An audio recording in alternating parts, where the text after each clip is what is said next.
Ms. Lewinsky testified that Wednesday, November 15, 1995, the second day of the government shutdown, marked the beginning of her sexual relationship with the president. According to Ms. Lewinsky, she and the president made eye contact when he came to the West Wing to see Mr. Panetta and Deputy Chief of Staff Harold Hicks. Then again later at an informal birthday party for Jennifer Palmieri, Special Assistant to the Chief of Staff. At one point, Ms. Lewinsky and the president talked alone in the Chief of Staff's office. In the course of flirting with him, she raised her jacket in the back and showed him the straps of her thong underwear, which extended above her pants. En route to the restroom at about 8 p.m., she passed George Stephanopoulos' office. The president was inside alone, and he beckoned her to enter. She told him that she had a crush on him. He laughed and asked if she would like to see his private office. Through a connecting door in Mr. Stephanopoulos' office, they went through the president's private dining room toward the study off the Oval Office. Ms. Lewinsky testified. We talked briefly and sort of acknowledged that there had been a chemistry that was there before, and that we were both attracted to each other, and then he asked me if he could kiss me. Ms. Lewinsky said yes. In the windowless hallway adjacent to the study, they kissed. Before returning to her desk, Ms. Lewinsky wrote down her name and telephone number for the president. At about 10 p.m. in Ms. Lewinsky's recollection, she was alone in the Chief of Staff's office and the president approached. He invited her to rendezvous again in Mr. Stephanopoulos' office in a few minutes, and she agreed. Asked if she knew why the president wanted to meet with her, Ms. Lewinsky testified. I had an idea. They met in Mr. Stephanopoulos' office and went again to the area of the private study. This time the lights in the study were off. According to Ms. Lewinsky, she and the president kissed. She unbuttoned her jacket. Either she unhooked her bra or he lifted her robe, and he touched her breasts with his hands and mouth. Ms. Lewinsky testified. I believe he took a phone call, and so we moved from the hallway into the back office. He put his hand down my pants and stimulated me manually in the genital area. While the president continued talking on the phone, Ms. Lewinsky understood that the caller was a member of Congress or a senator. She performed oral sex on him. He finished his call, and a moment later told Ms. Lewinsky to stop. In her recollection, I told him that I wanted to complete that, and he said that he needed to wait until he trusted me more. And then I think he made a joke that he hadn't had that in a long time. Both before and after their sexual contact during that encounter, Ms. Lewinsky and the president talked. At one point during the conversation, the president tugged on the pink inner pass hanging from her neck and said that it might be a problem.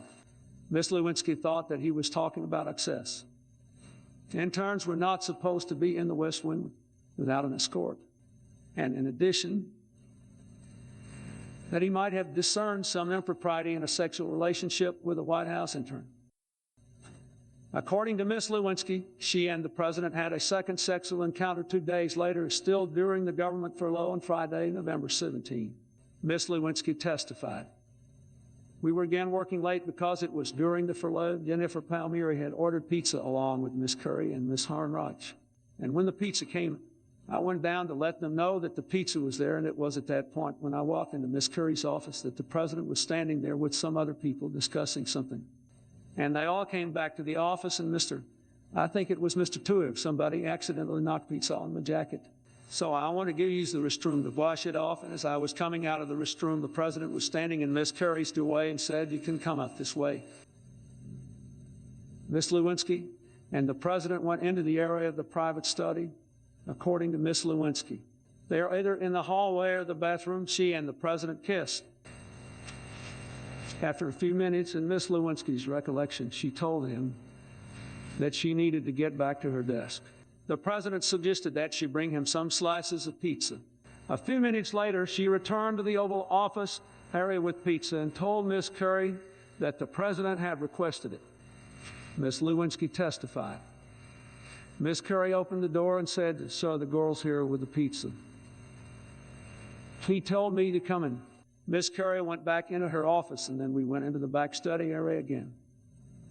Several witnesses confirmed that when Ms. Lewinsky delivered pizza to the president that night, The two of them were briefly alone. Ms. Lewinsky testified that she and the president had a sexual encounter during this visit. They kissed, and then the president touched Ms. Lewinsky's bare breast with his hands and mouth. At some point, Ms. Carey approached the door leading to the hallway, which was ajar, and said that the president had a telephone call. Ms. Lewinsky recalled that the caller was a member of Congress with a nickname. While the president was on the telephone, according to Ms. Lewinsky, he unzipped his pants and exposed himself, and she performed oral sex. Again, he stopped her before he ejaculated. During this visit, according to Ms. Lewinsky, the president told her that he liked her smile and her energy. He also said, "I'm usually around on weekends. No one else is around, and you can come and see me." According to Ms. Lewinsky, she and the president had their third sexual encounter on New Year's Eve. Sometime between noon and 1 p.m. in Ms. Lewinsky's recollection, she was in the pantry area of the president's private dining room talking with a White House steward by any Nelvis. She told Mr. Nelvis that she had recently smoked her first cigar, and he offered to give her one of the president's cigars. Just then the president came down the hallway from the Oval Office, and so Ms. Lewinsky. The president dispatched Mr. Nelvis to deliver something to Mr. Panetta. According to Ms. Lewinsky, she told the president that Mr. Nelvis had promised her a cigar, and the president gave her one. She told him her name. She had the impression that he had forgotten it in the 6 weeks since their furlough encounters, because when passing her in the hallway, he had called her kiddo. The president replied that he knew her name. In fact, he added, having lost the phone number she had given him, he had tried to find her in the phone book. According to Ms. Lewinsky, they moved to the study, and then we were kissing, and he lifted my sweater and exposed my breasts and was fondling them with his hands and with his mouth. She performed oral sex. Once again, he stopped her before he ejaculated, because Ms. Lewinsky testified he didn't know me well enough, or he didn't trust me yet. According to Ms. Lewinsky, she and the president had another sexual encounter on Sunday, January 7, 1996. According to Ms. Lewinsky, the president telephoned her early that afternoon. It was the first time he had called her at home. In her recollection, I asked him what he was doing, and he said he was going to be going into the office soon. I said, "Oh, do you want some company?" And he said, "Oh, that would be great." Ms. Lewinsky went to her office, and the president called to arrange their rendezvous. We made an arrangement that he would have the door to his office open, and I would pass by the office with some papers, and then he would sort of stop me and invite me in. So that was exactly what happened. I passed by, and that was actually when I saw Secret Service uniformed officer Lou Fox, who was on duty outside the Oval Office, and stopped and spoke with Lou for a few minutes. And then the president came out and said, "Hey, Monica, come on in." And so we spoke for about 10 minutes in the Oval Office. We sat on the sofas.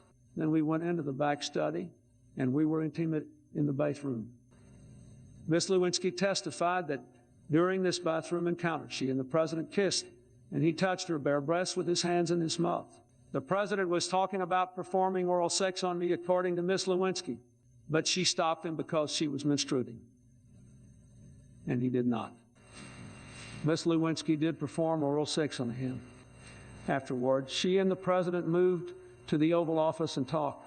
According to Ms. Lewinsky, he was chewing on a cigar, and then he had the cigar in his hand. And he was kind of looking at the cigar in sort of an out way. And so I looked at the cigar, and I looked at him, and I said, "We can do that too sometime." On Sunday, January 21, 1996, according to Ms. Lewinsky, she and the president had another sexual encounter. On that day, according to Ms. Lewinsky, she saw the president in a hallway by an elevator, and he invited her to the Oval Office. According to Ms. Lewinsky, we had had phone sex for the first time the week prior, and I was feeling a little bit insecure about whether he had liked it or didn't like it. I didn't know if this was sort of developing into some kind of a longer-term relationship than what I thought it initially might have been. that maybe had some regular girlfriend who was far off.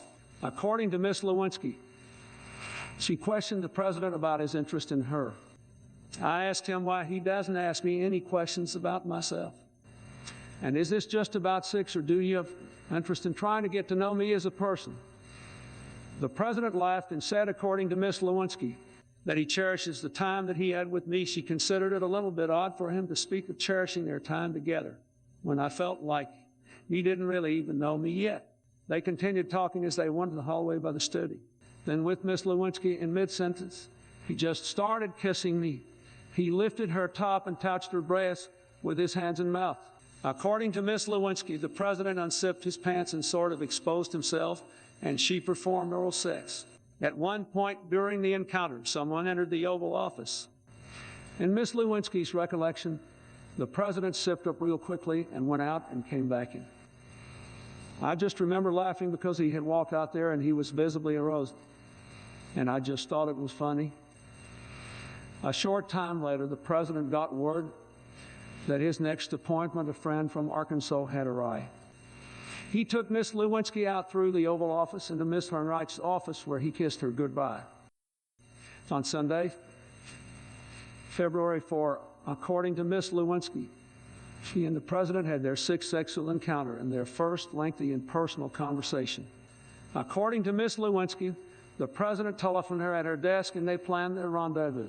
At her suggestion, they bumped into each other in the hallway because when it happened accidentally, that seemed to work really well, then walked together to the area of the private study.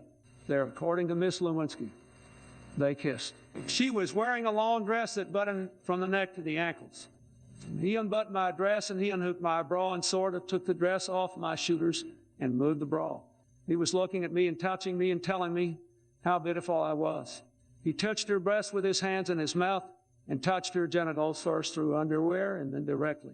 She performed oral sex on him. After their sexual encounter, the president and Miss Lewinsky sat and talked in the Oval Office for about 45 minutes.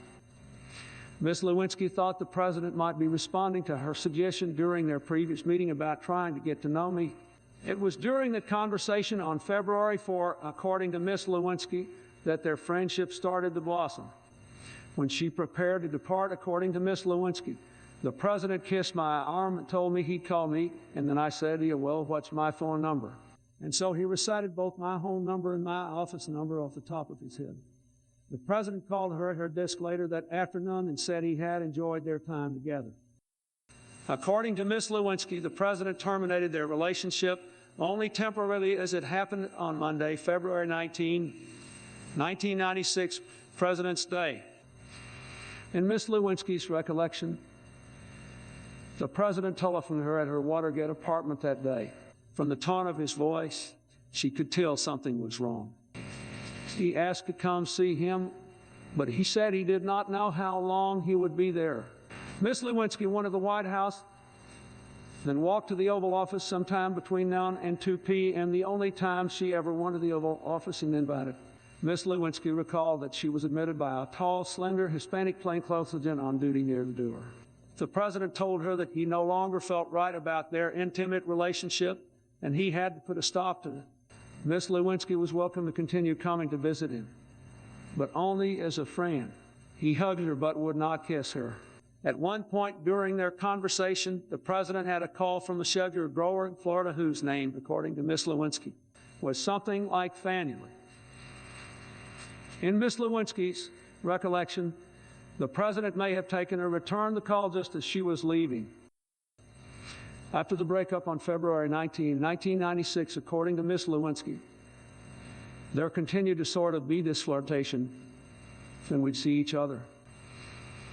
After passing Miss Lewinsky in a hallway one night in late February or March, the president telephoned her at home and said he was disappointed that because she had already left the White House for the evening, they could not get together. Miss Lewinsky testified that the call sort of implied to me that he was interested in starting up again. On March 10, 1996, Miss Lewinsky took a visiting friend, Natalie Unver, to the White House. They bumped into the president, who said to Miss Unver when Miss Lewinsky introduced them, You must be her friend from California. Miss Unvery was shocked that the president knew where she was from. Miss Lewinsky testified that on Friday, March 29, 1996, she was walking down a hallway when she passed the president, who was wearing the first necktie she had given him. She asked where he had gotten the tie, and he replied, "Some girl with style gave it to me." Later, he telephoned her at her desk and asked if she would like to see a movie. His plan was that she would position herself in the hallway by the White House Theater at a certain time, and he would invite her to join him and a group of guests as they entered. Miss Lewinsky responded that she did not want people to think she was lurking around the West Wing uninvited. She asked if they could arrange a rendezvous over the weekend instead, and he said he would try. Records confirm that the president spent the evening of March 29 in the White House Theater. Mrs. Clinton was in Athens, Greece. On Sunday, March 31, 1996, according to Miss Lewinsky, she and the president resumed their sexual contact. According to Miss Lewinsky, the president telephoned her at her desk and suggested that she come to the Oval Office on the pretext of delivering papers to him. She went to the Oval Office and was admitted by a plainclothes Secret Service agent. In her folder was a gift for the president, a Hugo Boss necktie. In the hallway by the study, the president and Miss Lewinsky kissed. On this occasion, according to Miss Lewinsky, he kissed on me pretty exclusively, kissing her bare breast and fondling her genitals. At one point, the president inserted a cigar into Miss Lewinsky's vagina, then put the cigar in his mouth and said, "It tastes good." After they were finished, Miss Lewinsky left the Oval Office and walked through the Rose Garden. On Friday, April 5, 1996, Timothy Keating, Staff Director for Legislative Affairs, informed Miss Lewinsky that she would have to leave her White House job. According to Mr. Keating, he told her that she was not being fired, merely being given a different opportunity. In fact, she could tell people it was a promotion if she cared to do so. Upon hearing of her dismissal, Miss Lewinsky burst into tears and asked if there was any way for her to stay in the White House, even without pay. "No," Mr. Keating said. According to Miss Lewinsky, he told me I was too sexy to be working in the East Wing and that this job at the Pentagon where I'd be writing press releases was a sexier job. Miss Lewinsky was devastated. She felt that she was being transferred simply because of her relationship with the president. And she feared that with the loss of her White House job, I was never going to see the president again.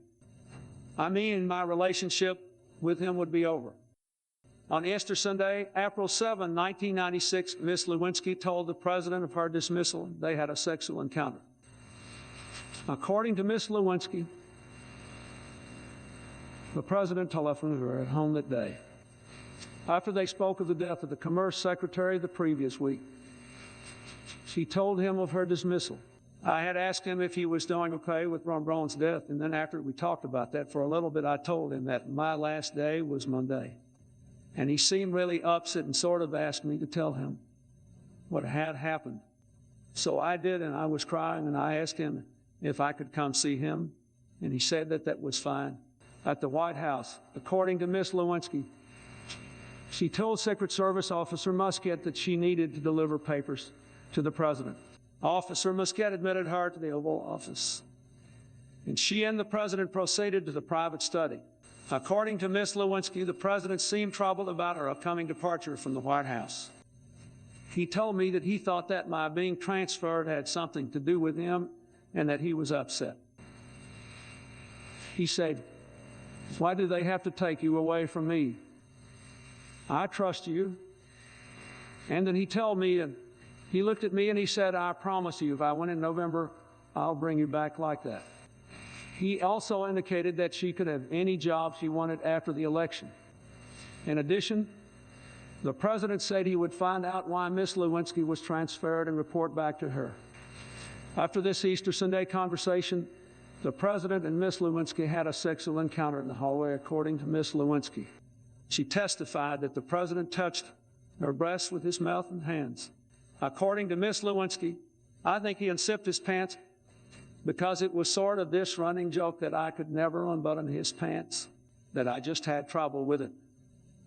Miss Lewinsky performed oral sex. The president did not ejaculate in her presence. During this encounter, someone called out from the Oval Office that the president had a phone call. He went back to the Oval Office for a moment, then took the call in the study. The president indicated that Ms. Lewinsky could perform oral sex while he talked on the phone, and she obliged. The telephone conversation was about politics, and Ms. Lewinsky thought the caller might be Dick Morris. A second interruption occurred a few minutes later, according to Ms. Lewinsky. She and the president were in the study. Ms. Lewinsky testified. Harlix has a very distinct voice, and I heard him holler, "Mr. President." And the president looked at me, and I looked at him. And get it out into the Oval Office, and I panicked and thought that maybe because Harold was so close with the president, that they might just wander back there, and the president would assume that I knew to leave. Ms. Lewinsky testified that she exited hurriedly through the dining room door. That evening, the president called and asked Ms. Lewinsky why she had run off. I told him that I didn't know if he was going to be coming back. He was a little upset with me that I left. At 5:30 p.m., 2 minutes after Ms. Lewinsky left the White House, the president called the office of the person who had decided to transfer Ms. Lewinsky, Evan Lieberman.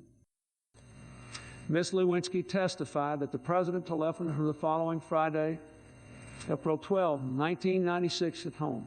They talked for about 20 minutes. According to Ms. Lewinsky, the president said he had checked on the reason for her transfer.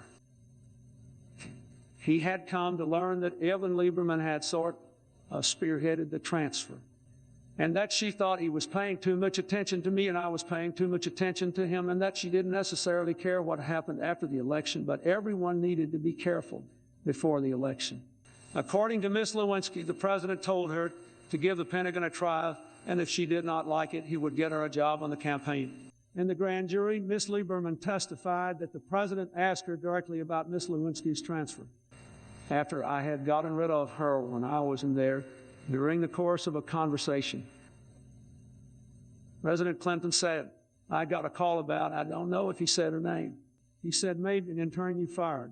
And she was evidently very upset about it. He said, do you know anything about this? I said, yes. He said, who fired her? I said, I did. And he said, oh, okay. According to Ms. Lieberman, the president did not pursue the matter further. On April 16, 1996, Ms. Lewinsky began working at the Pentagon as confidential assistant to the Assistant Secretary of Defense for Public Affairs. According to Ms. Lewinsky, she had no physical contact with the president for the rest of 1996. I wasn't alone with him, so when I saw him, it was in some sort of event or group setting, she testified. Ms. Lewinsky and the president did talk by telephone, especially in her first weeks at the new job. By Ms. Lewinsky's estimate, the president phoned her sometimes, leaving a message 4 or 5 times in the month after she started working at the Pentagon. Then 2 or 3 times a month thereafter for the rest of 1996. During the fall 1996 campaign, the president sometimes called from trips when Mrs. Clinton was not accompanying him. During at least 7 of the 1996 calls, Ms. Lewinsky and the president had phone sex. According to Ms. Lewinsky, the president telephoned her at about 6:30 on July 19, the day he was leaving for the 1996 Olympics in Atlanta, and they had phone sex. After which the president exclaimed, good morning, and then said, what a way to start a day. In Ms. Lewinsky's recollection, she and the president also had phone sex on May 21, July 5 or 6, October 22, and December 2, 1996. Ms. Lewinsky repeatedly told the president that she disliked her Pentagon job and wanted to return to the White House. In a recorded conversation, Ms. Lewinsky recounted one call. A month had passed, and so he had called one night. And I said, I'm really unhappy, you know. And the president said, I don't want to talk about your job tonight. I'll call you this week, and then we'll talk about it. I want to talk about other things, which meant phone sex. He expected to talk with him the following weekend, and she was ready to broach the idea of going to the campaign, but he did not call. Ms. Lewinsky and the president also talked about their relationship. During a phone conversation on September 5, according to Ms. Lewinsky, she told the president that she wanted to have intercourse with him. He responded that he could not do so because of the possible consequences. The two of them argued, and he asked if he should stop calling her. No, she responded. During this period, Ms. Lewinsky occasionally saw the president in public. She testified, "I'm an insecure person, and I was insecure about the relationship at times and thought that he would come to forget me easily, and if I hadn't heard from him, it was very difficult for me. Usually when I'd see him, it would kind of prompt him to call me, so I made an effort. I would go early and stand in the front so I could see him." On May 2, 1996, Ms. Lewinsky saw the president at a reception for the Saxophone Club, a political organization. On June 14, Ms. Lewinsky and her family attended the taping of the president's weekly radio address and had photos taken with the president. On August 18, Ms. Lewinsky attended the president's 50th birthday party at Radio City Music Hall, and she got into a cocktail party for major donors where she saw the president. According to Ms. Lewinsky, when the president reached past her at the rope line to shake hands with another guest, she reached out and touched his crotch in a playful fashion. On October 23, according to Ms. Lewinsky, she talked with the president at a fundraiser for Senate Democrats. The two were photographed together at the event. The president was wearing a necktie she had given him, according to Ms. Lewinsky, and she said to him, "Hey, handsome, I like your tie." The president telephoned her that night. She said she planned to be at the White House on Pentagon business the next day, and he told her to stop by the Oval Office. At the White House the next day, Ms. Lewinsky did not see the president because Ms. Lieberman was nearby. On December 17, Ms. Lewinsky attended a holiday reception at the White House. A photo shows her shaking hands with the president. Continuing to believe that her relationship with the president was the key to regaining her White House pass, Ms. Lewinsky hoped that the president would get her a job immediately after the election. "I kept a calendar with a countdown until Election Day," she later wrote in an unsent letter to him. The letter states, "I was so sure that the weekend after the election you would call me to come visit and you would kiss me passionately and tell me you couldn't wait to have me back. You'd ask me where I wanted to work and say something akin to consider it done, and it would be. Instead, I didn't hear from you for weeks, and subsequently your phone calls became less frequent." Ms. Lewinsky grew increasingly frustrated over her relationship with President Clinton. One friend understood that Ms. Lewinsky complained to the president about not having seen each other privately for months, and he replied, "Every day can't be sunshine." In an email to another friend in early 1997, Ms. Lewinsky wrote, "I just don't understand what went wrong, what happened. How could he do this to me? Why did he keep up contact with me for so long and now nothing, now when we could be together?" On February 14, 1997, the Washington Post published a Valentine's Day love note that Ms. Lewinsky had placed. The ad said, "Handsome. With love's light wings did I o'erperch these walls, for stunning limits cannot hold love out. And what love can do that there's love attempt." Romeo and Juliet, Act 2, Scene 2. Happy Valentine's Day, him. According to Ms. Lewinsky, she and the president had a sexual encounter on Thursday, February 28, their first in nearly 11 months. Wearing a navy blue dress from the Gap, Ms. Lewinsky attended the radio address at the president's invitation relayed by Ms. Curry's, then had her photo taken with the president. Ms. Lewinsky had not been alone with the president since she had worked at the White House, and she testified, "I was really nervous. President Clinton told her to see Ms. Curry after the photo was taken because he wanted to give her something. So I waited a little while for him and then Betty and the president, and I went into the back office." Ms. Lewinsky testified. She later learned that the reason Ms. Curry accompanied them was that Stephen Gooden did not want the president to be alone with Ms. Lewinsky, a view that Mr. Gooden expressed to the president and Ms. Curry. Once they had passed from the Oval Office toward the private study, Ms. Curry said, "I'll be right back," and walked onto the back pantry or the dining room where, according to Ms. Curry, she waited for 15 to 20 minutes while the president and Ms. Lewinsky were in the studio. Ms. Curry, who said she acted on her own initiative, testified that she accompanied the president and Ms. Lewinsky out of the Oval Office because I didn't want any perceptions. Him being alone with someone. In the study, according to Ms. Lewinsky, the president started to say something to me and I was pestering him to kiss me, because it had been a long time since we had been alone. The president told her that what a moment as he had presents for her. As belated Christmas gifts, he gave her a hat pin and a special edition of Walt Whitman's Leaves of Grass. Miss Lewinsky described the Whitman book as the most sentimental gift he had given me. It's beautiful, and it meant a lot to me. During this visit, according to Miss Lewinsky, the president said he had seen her Valentine's Day message in the Washington Post, and he talked about his fondness for Romeo and Juliet. Miss Lewinsky testified that after the president gave her the gifts, they had a sexual encounter. We went back over by the bathroom in the hallway, and we kissed. We were kissing, and he unbuttoned my dress and fondled my breasts with my bra on, and then took them out of my bra and was kissing them and touching them with his hands and with his mouth.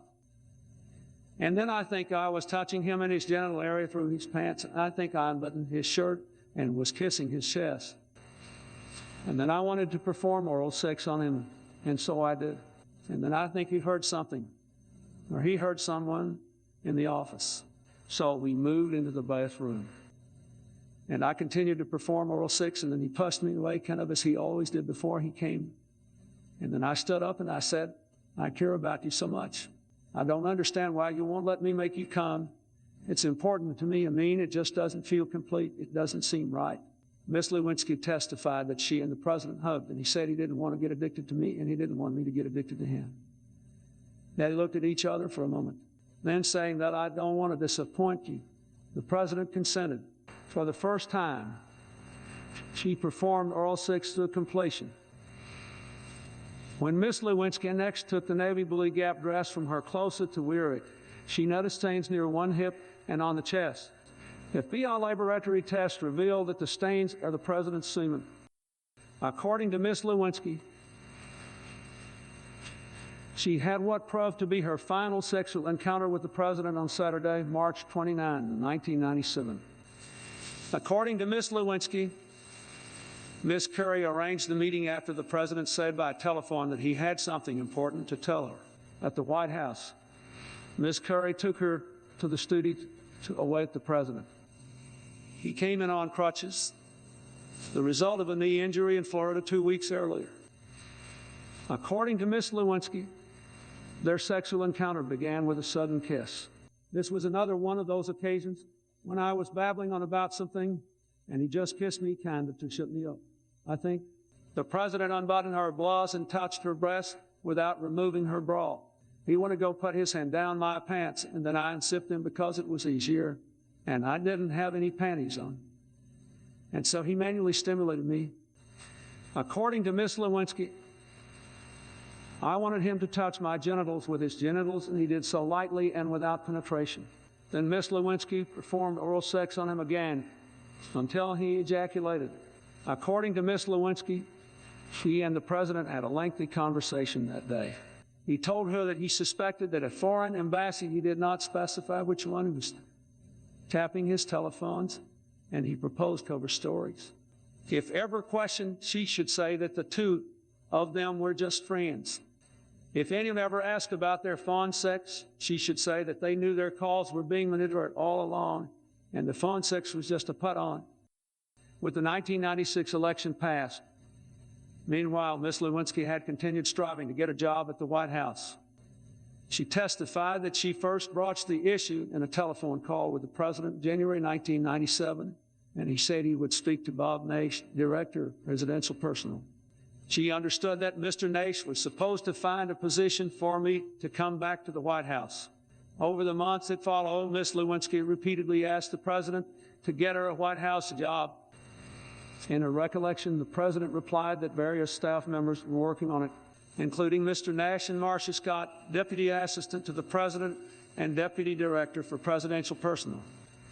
According to Ms. Lewinsky, the president told her, Bob Nash is handling it, Marcia's going to handle it, and we just sort of need to be careful. You know, and he would always sort of validate what I was feeling by telling me something that I don't necessarily know is true. Oh, I'll talk to her, I'll see blah, blah, blah. And it was just, I'll do. And didn't. Miss Lewinsky came to wonder if she was being strung along. In April or May 1997, according to Miss Lewinsky, the president asked if she had told her mother about their intimate relationship. She responded, "No, of course not." In truth, she had told her mother. The president indicated that Miss Lewinsky's mother possibly had said something about the nature of the relationship to Walter Kay, who had mentioned it to Marcia Scott, who in turn had alerted the president. On Saturday, May 24, 1997, according to Miss Lewinsky, the president ended their intimate relationship. According to Miss Lewinsky, she got a call from Miss Kerry at about 11 a.m. that day, inviting her to come to the White House at about 1 p.m. Miss Lewinsky arrived wearing a straw hat with the hat pin the president had given her and bringing gifts for him, including a Apostle and Banana Republic shirt. She gave him the gifts in the dining room, and they moved to the area of the study. According to Miss Lewinsky, the president explained that they had in their intimate relationship. Earlier in his marriage, he told her he had had hundreds of affairs, but since turning 40, he had made a concerted effort to be faithful. He said he was attracted to Miss Lewinsky, considered her a great person, and hoped they would remain friends. He pointed out that he could do a great deal for her. The situation, he stressed, was not Miss Lewinsky's fault. Miss Lewinsky, weeping, tried to persuade the president not to end the sexual relationship, but he was unyielding. Then and subsequently, although she and the president kissed and hugged thereafter, according to Miss Lewinsky, the sexual relationship was over.